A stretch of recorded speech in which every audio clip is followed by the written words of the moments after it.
आप देख रहे हैं न्यूज नाउ 24/7। ताज़ा खबरों के लिए हमारे साथ बने रहें।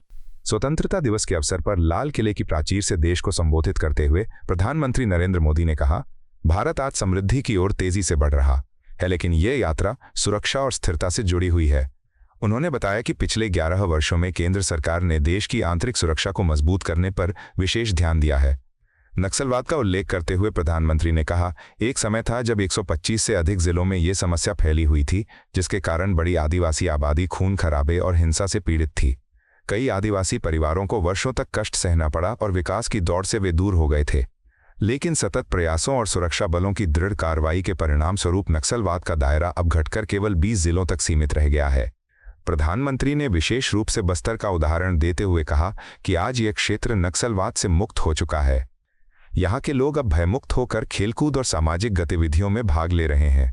उन्होंने इसे देश की एक बड़ी उपलब्धि बताते हुए कहा, शांति और सुरक्षा से ही विकास और समृद्धि का मार्ग प्रशस्त होता है। हम समृद्धि की ओर जा रहे हैं, लेकिन समृद्धि का रास्ता सुरक्षा से गुजरता है।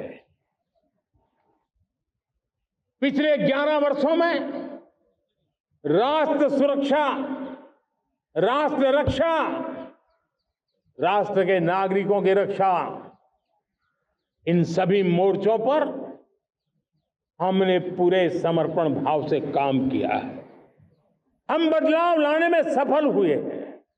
यह देश जानता है कि हमारे देश का बहुत बड़ा जनजातीय क्षेत्र नक्सलवाद की चपेट में, माओवाद की चपेट में पिछले कई दशकों से लहूलुहान हो चुका था।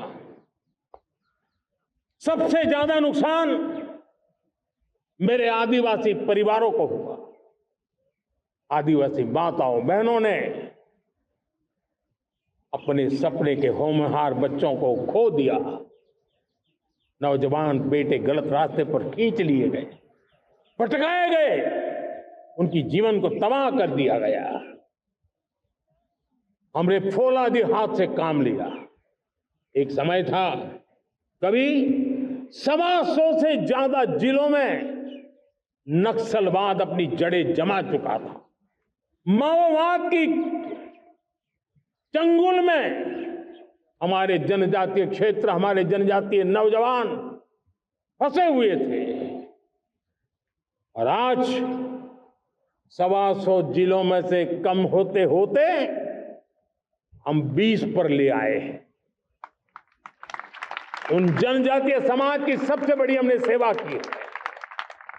और आप देखिए, एक जमाना था जब बस्तर को याद करते ही माओवाद, नक्सलवाद, बम बंदूक की आवाज सुनाई देती थी। उसी बस्तर में माओवाद नक्सल से मुक्त होने के बाद जब बस्तर के नौजवान ओलंपिक करते हैं, हजारों नौजवान भारत माता की जय बोल करके खेल के मैदान में उतरते हैं, पूरा वातावरण उत्साह से भर जाता है। आपको यह वीडियो पसंद आया हो तो इसे लाइक करें, हमारे चैनल को सब्सक्राइब करें।